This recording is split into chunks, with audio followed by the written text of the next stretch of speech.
Good morning, good afternoon, good evening my dear friends. स्वागत है आप लोगों का एक और वियतनाम ई वीज़ा की वीडियो पे। इस वीडियो को करने का कोई मतलब था नहीं, लेकिन एक्चुअली काफ़ी टाइम से ना मुझे एक ही सवाल आ रहा है बार बार कमेंट सेक्शंस के थ्रू। जो भी लोग वियतनाम ई वीज़ा अप्लाई करने लगे हैं, जो रिलेटेड वीडियोस देखते हैं, और सब ये बोल रहे हैं कि उनके पासपोर्ट पे लास्ट नेम नहीं दिया हुआ।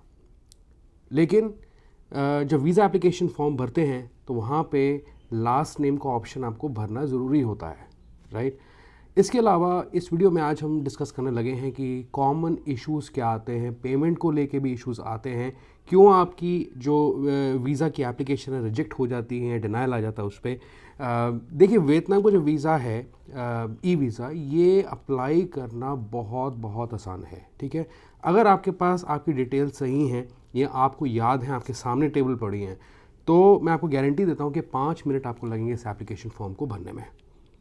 लेकिन फिर भी इन पब्लिक, इन जनरल, जब लोग अप्लाई करते हैं, जिन्हें नहीं पता होता, वो कहीं ना कहीं गलती खा जाते हैं। तो आज इन्हीं सभी चीज़ों के बारे में मैं इस वीडियो में बात करने लगा हूँ, ठीक है। और भी कुछ सवाल आते हैं इसी के रिलेटेड, उनको भी मैं इस वीडियो के अंदर डाल दूँगा।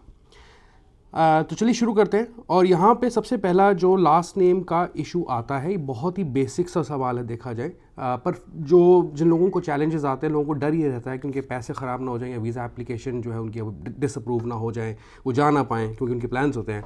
तो मैं आपको बता दूँ कि अगर आपके पासपोर्ट पे लास्ट नेम नहीं दिया है, then what you have to do is to specify, mention your last name while filling up the visa application form, क्योंकि और कोई चारा नहीं है। वो बिल्कुल सही होना चाहिए, गलत नहीं होना चाहिए, क्योंकि कई लोग क्या करते हैं, नो लास्ट नेम लिख देते हैं, उससे रिजेक्शन आ जाएगा। लेकिन ठीक है, तो वो चीज़ ना करके आपको लास्ट नेम अपना डालना, जो भी आपका मतलब आपके आइडेंटिटी कार्ड पे है, जो आपके आधार कार्ड पे है या पैन कार्ड पे है।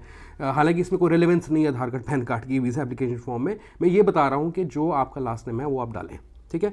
So guys, do you want to apply your Vietnam e visa by the speed of 10x? तो डेफिनेटली सोल्यूशन है उसका, और आप अपना वीज़ा वियतनाम का एटलीस्ट के थ्रू भी अप्लाई कर सकते हैं। ये क्लेम करते हैं कि 99% visas are issued on time. You have to upload minimum documents and you can apply literally within 5 to 7 or 10 minutes maximum, ठीक है। You can also track your application. इसके अलावा आप बल्क में भी, जो ट्रैवल एजेंट्स हैं, वो भी इसको यूज़ करके बल्क में अप्लाई कर सकते हैं, ठीक है। And the good thing is that you can also apply for other countries and over 150+ countries. कैसा लगा? तो उसका जो लिंक है मैं डिस्क्रिप्शन में आपको देने जा रहा हूँ। Apply now today. फिर दूसरा सवाल यहाँ पे ये आता है कि हमारी जो एप्लीकेशन है वो बहुत टाइम क्यों लेती है कई बार आने में। यूजुअली जो टाइम पीरियड है वीज़ा को इशू करने का, वो 4 से 5 वर्किंग डेज़ का टैट है, ठीक है। लेकिन कई बार कुछ केसेस के अंदर 8, 10 दिन, 15 दिन भी लग जाते हैं। क्यों होता है ऐसा? इसके पीछे काफ़ी फैक्टर्स हैं, सारे एक साथ डिस्कस करते हैं। पहला तो है ह्यूमन एरर। अगर हम खुद ही गलत इन्फॉर्मेशन फॉर्म में डाल रहे हैं, या हमने कोई गलती कर दी है, या कॉपी पेस्ट करते वक्त, या हमने टाइप करते हुए कोई गलती कर दी है, उसकी वजह से, किसी भी मिस इन्फॉर्मेशन की वजह से आपकी एप्लीकेशन होल्ड पे चली जाती है, ठीक है। अब दूसरा जो पॉसिबल रीज़न है, that is the time difference. तो कई बार क्या होता है कि ऐसा वियतनाम है, इंडिया है, किसी भी कंट्री का वीज़ा अप्लाई करते हैं तो उसमें टाइम डिफरेंस भी होता है, क्योंकि इमिग्रेशन यूजुअली इसको रिव्यू करता है, तो इमिग्रेशन तो वहीं बैठा है ना। तो टाइम डिफरेंसेस की वजह से भी कई बार आपका जो एप्लीकेशन है वो डिले हो जाता है, ठीक है। और अगर खासकर आपने गलत इन्फॉर्मेशन डाली है, तो वीज़ा के रिजेक्शन के चांसेस होते हैं। It is advise that you apply for fresh e visa in that case, ठीक है। आई नो पैसे वेस्ट होते हैं, लेकिन गलती हो जाती है, उसको ठीक कैसे करना। नहीं तो आप इनके ई वीज़ा सपोर्ट पे भी जाके इन्हें कांटेक्ट कर सकते हैं और वहाँ पे अपनी करेक्शन करा सकते हैं। इनको जवाब देने में टाइम लग सकता है, 4 से 5 वर्किंग डेज़ ले सकते हैं। अगर कोई जवाब नहीं आता, या कोई ईमेल पे कोई रिस्पांस आपको नहीं आता, तो आपको उसकी वेट नहीं करनी है, फिर आपको नया एप्लीकेशन अप्लाई कर देना है, ठीक है। अब अपनी एप्लीकेशन को स्पीड अप कैसे कर सकते हैं, या आप प्रिडिक्ट कैसे कर सकते हैं कि 4 या 5 दिन में आपको आ जाएगा? 2 चीज़ें हैं। आपका पासपोर्ट का जो फ़ोटो आप अपलोड करते हैं, दूसरा आपकी जो फ़ोटो है 4x6 सेंटीमीटर की होती है, कोई और फोटो नहीं लगती, इनफैक्ट अपलोड भी नहीं होगी, ठीक है ना। तो आपको इस 2 चीज़ों का ध्यान रखना है। आपकी एप्लीकेशन कभी भी वीज़ा ई वीज़ा के केस में, वियतनाम ई वीज़ा के केस में रिजेक्ट नहीं होगी, ठीक है। अब यहाँ पे दूसरा जो सवाल आता है, बहुत कॉमनली आता है, और वो इसलिए आता है बिकॉज अभी हम इस वीडियो के अंदर जो वीज़ा है, अप्रूव्ड वीज़ा, उसको भी रिव्यू करेंगे, उसमें क्या क्या डिटेल्स दी होती हैं। काफ़ी लोगों के सवाल आते हैं कि मेरे वीज़ा के अंदर जो मेरा फर्स्ट नेम है वो बाद में दिया, लास्ट नेम पहले दिया, मुझे कोई इशू तो नहीं आएगा। तो बेसिकली नहीं आएगा, अभी उसके बारे में बात करते हैं आगे। पहले हम बात करते हैं इनकरेक्ट एंट्री पोर्ट की, ठीक है। इसके ऊपर एक डेडिकेटेड वीडियो भी मैंने बनाई थी कुछ महीने पहले। अगर आप मेरी वीडियोस को फॉलो कर रहे हैं तो उसमें हमारे एक व्यूवर हैं, सब्सक्राइबर हैं, जिन्होंने बेसिकली ई वीज़ा अप्लाई करने के लिए किसी एजेंट की मदद ली और एजेंट ने गलती से सी पोर्ट चूज़ कर दिया इंस्टेड ऑफ एयरपोर्ट। अब वो जब वहाँ फ्लाई करके जाते हैं तो उन्हें एंट्री डिनाई कर दी गई। सवाल क्या आ सकते हैं, कुछ लोगों के आते भी इनफैक्ट, कि क्या मुझे वहीं से जाना ज़रूरी है जो मैंने पॉइंट ऑफ एंट्री स्पेसिफाई किया था वीज़ा एप्लीकेशन को फिल करते वक्त। The answer is yes. जो आप वीज़ा देखेंगे, अगर वीज़ा आपको जो अप्रूव होता है तो उसमें पॉइंट ऑफ एंट्री स्पेसिफाइड होता है, लेकिन जो पॉइंट ऑफ एग्जिट है वो स्पेसिफाइड नहीं होता। तो एग्जिट तो आप फिर भी कहीं से ले सकते हैं, to be on safer side. अगर आप एग्जिट भी वहाँ से लें जो आपने स्पेसिफाई किया है वो ज़्यादा अच्छा है। लेकिन जो मैटर करती है चीज़, सबसे ज़्यादा इंपॉर्टेंट है वो है पॉइंट ऑफ एंट्री, कि आप कहाँ से एंटर कर रहे हैं, that needs to be correctly specified. अब ये ना हो कि आप जो है पॉइंट ऑफ एंट्री के अंदर हो ची मिन डाल दें और आपका बाद में मन करे कि नहीं यार हनोई से चलते हैं, तो ऐसा मत करना, क्योंकि इसमें जो है आपको जो है एंट्री डिनाई की जा सकती है और वापस भेज के वो आपको कहेंगे कि दोबारा से ई वीज़ा अप्लाई कर दो। अब बेस्ट प्रैक्टिसेस की बात करते हैं, उसके बाद में पेमेंट के ऊपर बात करता हूँ। कुछ लोगों को पेमेंट के इश्यूज़ आ रहे हैं आजकल। आप लोग यूजुअली क्या करते हैं कि जाने से एक हफ़्ता पहले अपना वीज़ा अप्लाई करते हैं, ठीक है। ये चीज़ गलत है, बिकॉज अगर आप खुद सोचें कि अगर आपकी वीज़ा में कोई डिले हो गया या आपने जो है इनकरेक्ट इन्फॉर्मेशन भरी है उसे ठीक कराना हुआ दोबारा से, तो आप कैसे करेंगे अगर आपके पास टाइम नहीं होगा। तो मैंने अपना जो वियतनाम का ई वीज़ा 1 महीने पहले अप्लाई किया था और आराम से मैंने ट्रैवल किया था। तो अगर मुझसे कोई गलती हो जाती या मेरा रिजेक्ट हो जाता, मैं दोबारा अप्लाई करता, तो मेरे पास टाइम रहता उसको फिल करने का और उसको दोबारा वीज़ा को रिसीव करने का।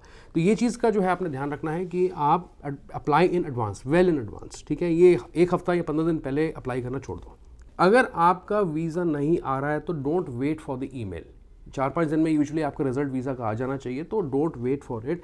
बेटर ये है कि आप उनके ई वीज़ा सपोर्ट, जैसे मैंने आपको पहले दिखाया, उस पर कॉन्टैक्ट करें आप फटाफट से। अब काफ़ी लोगों के सवाल आते हैं कि उनका वीज़ा तुमको मिल गया लेकिन कुछ डिटेल्स उसमें स्पेसिफाइड है और कुछ नहीं है, या उनका जो लास्ट नेम है वो पहले दिया है और जो सरनेम पहले दिया है, या जो फर्स्ट नेम है वो बाद में दिया है। That is normal.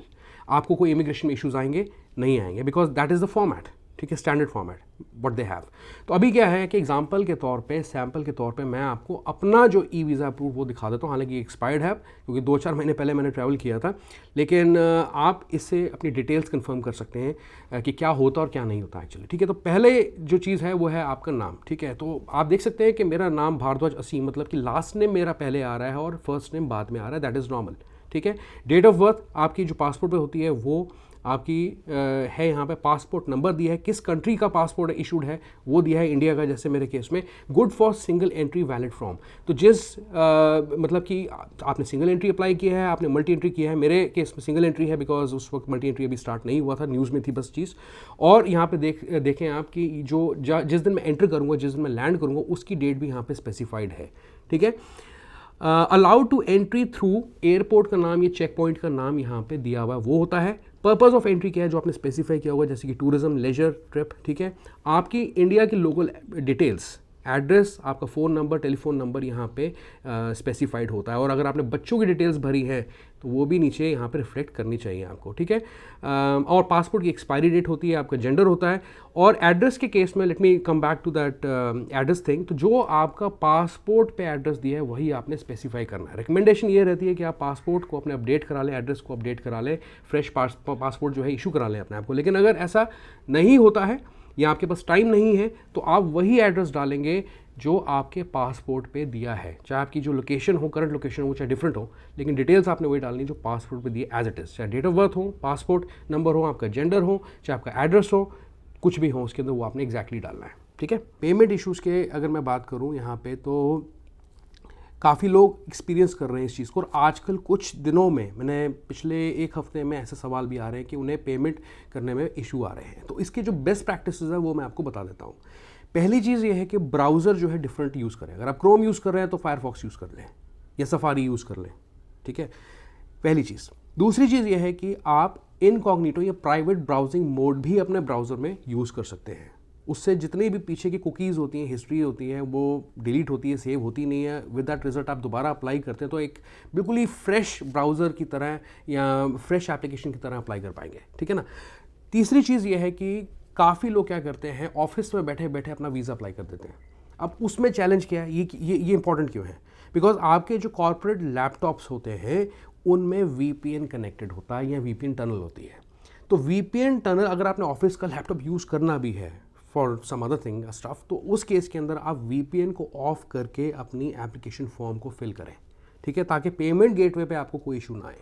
एक और इसके रिलेटेड चीज़ इंपॉर्टेंट कि आपको यू हैव टू इंश्योर कि जो आपकी सिस्टम लैपटॉप पे आपके यहाँ आपके कंप्यूटर पे जो सिस्टम डेट एंड टाइम है वो लोकल आपकी इंडिया की हो, ठीक है, इंडिया की हो या जिस कंट्री में आप रहते हैं वहाँ की हो, ठीक है, उसमें डिफरेंस नहीं होना चाहिए। कई लोग क्या करते हैं, कुछ लैपटॉप्स में क्या होता है कि US के टाइम जोन सेट होते हैं या किसी और कंट्री के टाइम जोन सेट होते हैं। आप फिर वीज़ा अप्लाई करते हैं, फिर पेमेंट गेटवे पे आते हैं तो वहाँ इशू आ जाता है, टाइम डिफरेंस का आ जाता है। बैंक नहीं खुला या बैंक के सर्वर उस वक्त मेंटेनेंस में है या काम नहीं कर रहे, तो यहाँ पे इसलिए चैलेंजेस आ जाते हैं। इस चीज़ का बहुत आपने ध्यान रखना है। Then next thing is use a different card.